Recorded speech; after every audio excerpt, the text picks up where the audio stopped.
একেবারে রেগে গেলেন অভিষেক বন্দ্যোপাধ্যায়। একই মাসে দুবার চোর বিদ্রুপ শুনতে হলো অভিষেক বন্দ্যোপাধ্যায়কে।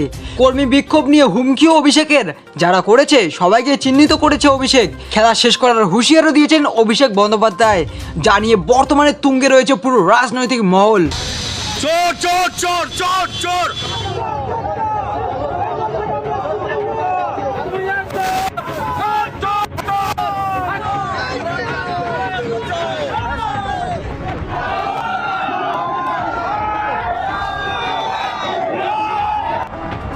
করশালবনিতে তৃণমূলের অভিষেক বন্দ্যোপাধ্যায়কে শুনতে হলো চোর চোর স্লোগান, আর মানুষের বিক্ষোভে মুখে পড়ে বেসামাল তৃণমূলের সেকেন্ড ইন কমান্ডার।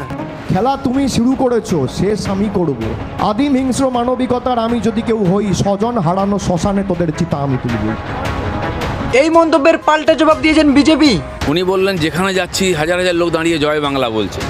উনি জয় বাংলা জয় শ্রীরাম শুনতে পেলেন, বাকি সবাই চোর চোর শুনতে পেল। গাড়ি ভাঙাটা তো পশ্চিমবাংলার রাজনীতির একটা পরম্পরা। 10-12 বার আমার গাড়ি ভেঙেছে, কখনো তো দুঃখ প্রকাশ করতে দেখিনি টিএমসিদের, কারণ তাদের লোকেরাই ভাঙতো।